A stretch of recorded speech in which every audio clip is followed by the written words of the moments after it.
There's probably nothing more painful to an individual, particularly an innovator, an inventor, than having their life's work, their vision of how they can change the world, already invented, know what to do, have life purpose centered on making it happen, and have it be thwarted, having it not happen.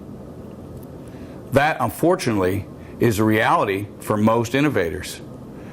In fact, over 90% of all the patents issued, at least in the US, have never produced a dime of revenue. That's kind of a societal tragedy because all that possibility remains untapped, let alone the fact that we haven't changed the world in the way we set out to do it as inventors and innovators. My name is Dr. Greg Lehman. I'm the director of the Launch Innovative Business Accelerator at the BRIC, Baylor Research and Innovation Collaborative, and I'm here to tell you that it doesn't have to be that way. In fact, what I'm going to share with you is the results of working for 7 years with nearly 100 companies, personally coaching them through their commercialization and innovation process with a 75% success rate. It represents a distillation of combined 150 years experience of a coaching team that has spent their careers doing just this kind of work. This course, Make Innovation Happen, is designed to bring you that distilled version of wisdom born out of a lot of pain and frustration, but now we have the processes, the insights, and the tools to help you succeed in making innovation happen. What we're going to help you do is three things that 90% failure rate is all about not doing. First of all, you have to have a very sound strategic plan. And by sound, we mean one that's thought through thoroughly, has no hidden holes in it, that you don't feel good about it just because you didn't know what questions to ask. Secondly, we're going to help you inspire an eager participation with the partners you need through the great storytelling of something that's worth buying into. And lastly, maybe most importantly, we're going to help you do what you set out to do in the first place, and that's solve a problem in the marketplace that matters. Let me tell you a little bit about my journey that prepared me to be able to deliver this to you. I've spent about 25 years in the chemical materials industry because I started out with the goal of working on problems that mattered. When I was 18 years old and went to engineering school in the first place, it was because I wanted to work on things like energy, medicine, solving pollution problems, the things that mattered to me in my world, and I saw this as an opportunity to do it. Well, over those 25 years, I learned a lot. And one of the things I learned when I had the opportunity to be an inventor and brought a process into play that solved a major pollution problem and saved my company tens of millions of dollars is that making innovation happen is a lot of fun. And it really feels good to know you made that kind of difference in the world. Later, I had a chance to go to Germany and lead a manufacturing operation. That plant started out as the most expensive plant we had in the network, and through innovating an energy-saving process primarily, we were able to reduce the cost there to where it was the lowest in-network plant and immediately filled out with capacity. That's where I learned how exciting it is to work across disciplines and work across cultures and see what can happen when people pull all that diversity together into a creative process. When I went to Great Lakes Chemical, I wasn't hired because I was an expert in the particular brand of chemistry they wanted me to lead. In fact, most of the researchers there didn't think I should have been hired because I wasn't a fluorochemist. But I was hired to help implement a process that turned their technology into commercial success. And I won them over because we learned how to do that. So when I had a chance to come to Baylor and establish programs like Technology Entrepreneurship Initiative and start taking students to China, what it was really all about is I realized that my task in training young, bright kids who really want to know how to do this, that the only way we could possibly succeed is if we could engage them in real problems in the real world. We developed a teaching method where we basically turned undergrads and some grad students into consulting teams on real, live, commercial commercialization projects for companies who are willing to pay us to do it. This is real work, real time, even in settings as challenging as being in Shanghai, China. Because we know we can transfer this process, I can tell you with great confidence now that as you plug into these same tools that we learn to equip students with, you're going to be even better at it than they were because you've got more experience. This can be learned, and you can achieve a much higher success rate than you think you can.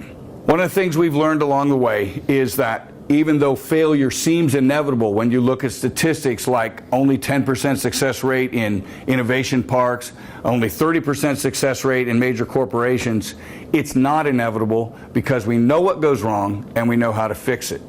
The process I'm going to lead you through deals with the most critical failure points we have seen, and we see them over and over again. The first of those is that people fail to fully align themselves with the customer's need. Now, this is a little tricky because, on the other hand, every venture proposal, every innovator I've talked to has a clear idea of what that customer needs and how their solution is going to solve the problem. And they're almost never wrong at that macro level.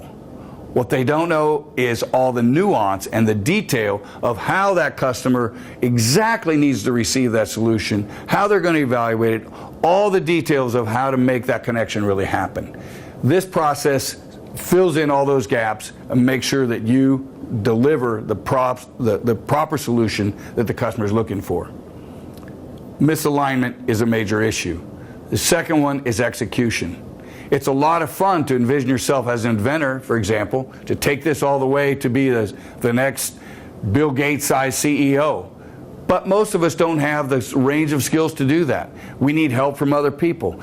And we often don't get the right people because the second layer of problem with execution is we don't fully understand all it's going to take.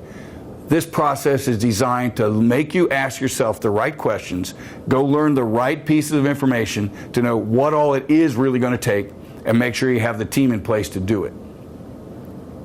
The last point of failure that stops many of these ventures from ever happening is the inability to tell the story in a way that compels the partners you need help from to join you.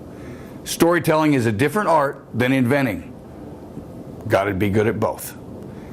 The third point of failure that we see over and over again is an inability to tell a truly compelling story to the people who you need help from.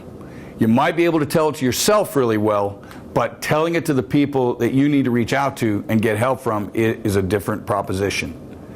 Make Innovation Happen specifically targets these problems. That's a major part of why we have a 75% success rate.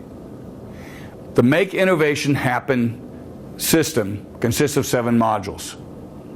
We will walk you through this from front to back, and you will make several laps through this process because of what you learn as you go through. We'll probably drive you back to earlier points to readjust. Start and finish with communication. We have to learn to compactly tell your story, and we'll work on that from day one. Second thing is all about that customer alignment. Not only having it, being able to prove that you have it. Third, what is the strategic response of your venture to that need? Fourth, how do we translate that into very concrete goals that deliver those strategic milestones that you know are going to be required for you to succeed? Fifthly, what do you have to do to put a team together that has all the right talents and capabilities? We'll do that in detail. We'll roll it up in Module 6 with a financial view that makes as much sense as everything else you have to say, both to you and to the financial people you need to talk to. Come back and help you craft a story that is tailored for the exact audience you need. That will allow you to make innovation happen. The coaching team that I referred to has almost 150 years combined experience. The people who have taken our workshop, paid $15,000 to receive this coaching and this process, have told us that it's not only our process, it's at least equally the opportunity to have very seasoned coaches walk them through. Now, you don't have access to this coaching team, so you're going to have to come up with a strategy to fill in. And I've got some thoughts for you to think about. You're going to need people around you to help you fully utilize the value of what's going to be shared. You will pick up tools you didn't have before, but you're going to want people to talk to and bounce ideas off of and be your coach and mentor as you go through it. So start now. Reach out to your network, use your social media platform, talk to the network of your network. Just pursue relationships, find the people who get excited when you tell them something about what you're up to, and ask them if they will come along the journey with you. And speaking of telling it to people, make that a regular practice. Even if you're at a cocktail party, talk to people when they say, "What do you do?" Tell them about what you want to do. Don't talk about what you did today at the office. Get good at having the ability to have people lean into you and ask you for more information. That's how you know you're starting to get there. And lastly, draw on the resources you have in your community. Most of you are unaware of the depth of resources that are already in place. Small business development centers, angel networks, business school libraries. All of these are packed with people and resources that can be of great asset to you.